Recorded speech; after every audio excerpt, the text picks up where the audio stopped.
Hello everyone. आज बात करेंगे पीसी ज्वेलर्स की। क्या पीसी ज्वेलर फिर से निवेशकों को मालामाल बना सकता है? एक समय पर 60 रुपये के ऊपर ट्रेड करने वाला यह शेयर गिरकर सिंगल डिजिट में पहुंच गया था। लेकिन अब कंपनी के बिजनेस में सुधार, कर्ज में कमी और बढ़ती ज्वेलरी डिमांड के बीच सवाल फिर वही पैदा होती है कि क्या यहाँ से फिर बड़ी रैली देखने को मिल सकती है?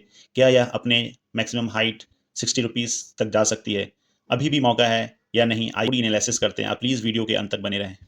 आप देखिए कि मार्केट कैप इसका 8,000 करोड़ का है, वहीं पे करंट प्राइस 8 रुपये 65 पैसे पे है। हाइज लास्ट एक ईयर में 19 रुपीज़ से ये घटकर अभी आपको 8 रुपये 65 पैसे पे आई है। कंपनी का स्टॉक भी देखें तो इंडस्ट्री पी से काफ़ी कम है। वहीं पे आरओई अप्रॉक्स 10% के पास है और इंटरेस्टिंग वैल्यू कंपनी का जो है वो 24 रुपये है।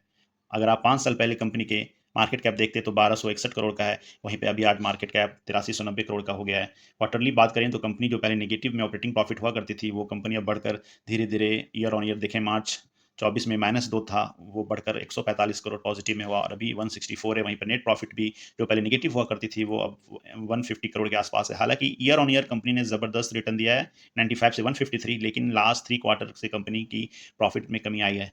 वहीं पे बात करें अगर प्रॉफिट एंड लॉस की, तो आप देखें कि सेल्स में ईयर ऑन ईयर कंपनी के सेल्स बढ़ रहे थे, लेकिन बीच में कंपनी के शेयर्स सेल्स कम हो गए। 2800, 1600, फिर 2400, फिर कंपनी ने सेल्स 2024 में ओनली 600 करोड़ का किया था, लेकिन 25 में 2244 और मार्च में 3353 करोड़ का सेल्स हुआ है कंपनी का। और ईयर ऑन ईयर जब कंपनी पॉजिटिव में थी, अच्छे खासे रिटर्न दे रही थी नेट प्रॉफिट में, तो एक समय आया कि जब कंपनी नेगेटिव में चली गई। और पिछले 2 सालों से कंपनी का परफॉर्मेंस 578 और 714 करोड़ पॉजिटिव में रहा है। तो बात करें कंपनी पीसी ज्वेलर्स की, एक प्रमुख ज्वेलरी कंपनी है, गोल्ड, डायमंड, सिल्वर ज्वेलरी बेचती है।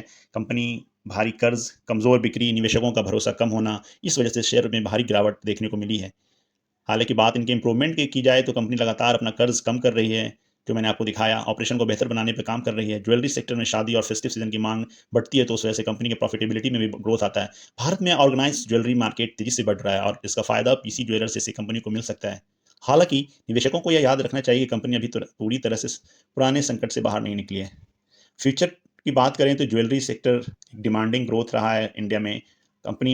इस कंपनी में प्रॉफिटेबिलिटी बढ़ सकती है अगर डेट रिडक्शन में ज़्यादा पूरी तरह से कमी आती है। हालांकि अच्छा खासा डेट रिडक्शन इनका कम हुआ है, रिजर्व्स बढ़े हैं। स्टोर एक्सपेंशन और ब्रांड रिवाइवल पर कंपनी जोर दे रही है। कंपनी फिर से अपने आप को विश्वास बहाल कर पा रही है। बिक्री में अच्छा खासा उछाल देखा जा सकता है। रिटेल सेक्टर ग्रोथ कई वर्षों से तेज़ी से बढ़ने की उम्मीद हो रही है।